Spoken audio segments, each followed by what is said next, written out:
বর্ষার বিকেলে সবসময় চপ সিঙ্গারা খেতে ভালো না লাগলে চিড়ে সুজি ও বেসন দিয়ে পুর ভরা দারুণ টেস্টি রেসিপিটি বানিয়ে দেখতে পারেন।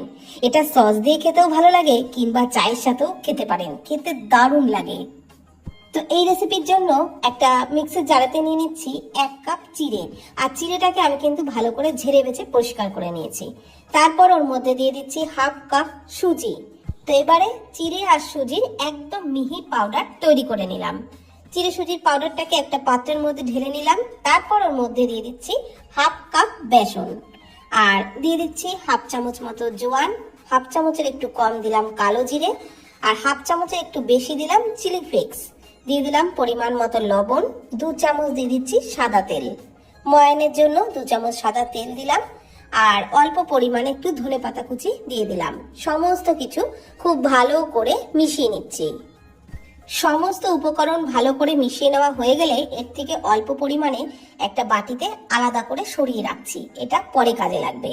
আর বাদ বাকি উপকরণের মধ্যে অল্প অল্প জল দিয়ে ডোটাকে মেখে নিচ্ছি। তবে ডোটাকে কিন্তু একটু সফট করে মাখতে হবে, কেননা চিড়ে সুজি দুটোই আছে আর দুটোই কিন্তু প্রচুর পরিমাণে জল খায়। সেই জন্য ডোটাকে প্রথমে একটু নরম করে মাখলে কিছুক্ষণ রেস্টে রাখার পর ডোটা কিন্তু সেট হয়ে যাবে। তো দেখুন, আমি অল্প অল্প জল দিয়ে ডোটাকে কিন্তু এইরকম একটু নরম করে মেখে নিয়েছি, আর ভালো করে ঠেসে ঠেসে আটা মাখার মতনই মেখে নিয়েছি। তো ডোটাকে ভালো করে মেখে নেওয়া হয়ে গেলে 5-7 মিনিট মতো ঢাকনা চাপা দিয়ে রেস্টে রাখবো, আর ততক্ষণে অন্য কাজগুলো করে নেব। এদিকে যে চিড়ে সুজি আর বেসনের পাউডারটা আলাদা করে সরিয়ে রেখেছিলাম, তার মধ্যে অল্প অল্প করে জল দিয়ে একটা পাতলা ব্যাটার তৈরি করে নেব। এখানেও কিন্তু অবশ্যই করে পাতলা ব্যাটার তৈরি করে রাখবেন, যেহেতু চিড়ে সুজি আছে, একটু রেস্টে রাখলে বা একটু রেখে দিলে ব্যাটারটা কিন্তু অনেকটাই ঘন হয়ে যাবে। তো আমি এরকম পাতলা করে তৈরি করে রাখলাম। আর এখানে 2-3টে সিদ্ধ আলু নিয়েছি, 3টে মতো ছোট সাইজের সিদ্ধ আলু নিয়েছি। আলুগুলোকে ম্যাশ করে নিচ্ছি। হালকা গরম আছে আলুগুলো, তো এই অবস্থাতেই কাঁটা চামচ দিয়ে আলুগুলোকে ম্যাশ করে নিচ্ছি। তারপর ওর মধ্যে দিয়ে দিচ্ছি পেঁয়াজ কুচি, একদম মিহি করে কেটে নেওয়া পেঁয়াজ কুচি দিলাম। দিয়ে দিলাম 2টো কাঁচা লঙ্কা কুচি, আর 1/2 চামচ দিলাম গোটা জিরে, 1/2 চামচ চিলি ফ্লেক্স, আর 1/2 চামচ দিয়ে দিলাম চাট মশলা। চাট মশলাটা অবশ্যই করে দেবেন, খেতে দারুণ টেস্ট হবে। পরিমাণ মতো লবণ দিলাম, অল্প একটু ধনেপাতা কুচি দিয়ে সমস্ত কিছু খুব ভালো করে মেখে নিচ্ছি। তো আলুটাকে খুব ভালো করে মেখে নেওয়া হয়ে গেছে, আর ওদিকে কিন্তু 5-7 মিনিট হয়েও গেছে, ডোটাকে রেস্টে রেখেছিলাম। তো এইবার ঢাকনাটা সরিয়ে ডোটাকে আবারও একটু মেখে ওর থেকে লেচি কেটে নেব। তো আমি এই ডোটাকে 2টো ভাগ করে 2টো বড় বড় লেচি কেটে নিচ্ছি। এই 2টো লেচি দিয়েই কিন্তু অনেকগুলো স্ন্যাক্স তৈরি হবে। তো এইবার একটা লেচি নিয়ে নিচ্ছি, আরেকটা লেচিকে ঢাকা দিয়ে রাখবো। তো একটু শুকনো আটা দিয়ে বেলে নেব। আমরা যেরকম রুটি বেলি তার থেকে সামান্য একটু মোটা করে বেলবো, আর বড় করে বেলে নেব। পুরো চাকি জুড়ে বড় করে কিন্তু বেলে নিতে হবে।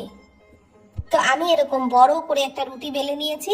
এবার যে আলুর পুরটা তৈরি করে রেখেছিলাম সেটাকে 2টো ভাগ করে নেব। যেহেতু 2টো লেচি তৈরি করেছি সেই জন্য 2টো ভাগ করে নিলাম। এবার একটা ভাগকে ওই রুটির উপরে নিয়ে নিচ্ছি।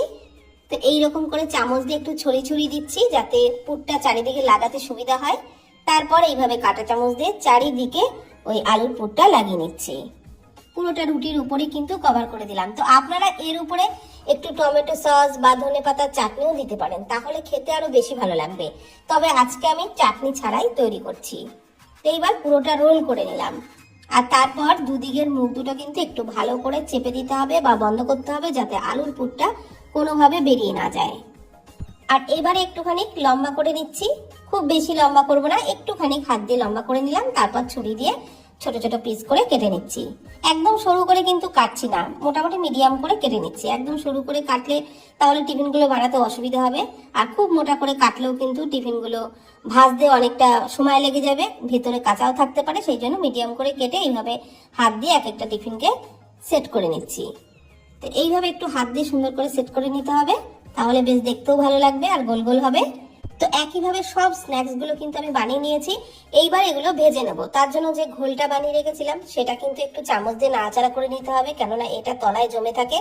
এইবার একটা করে স্ন্যাক্স ওই ঘোলের মধ্যে ডুবিয়ে ফ্রাইং প্যানে সাদা তেল আগে থেকেই গরম করে নিয়েছি, ওর মধ্যে দিয়ে দিচ্ছি।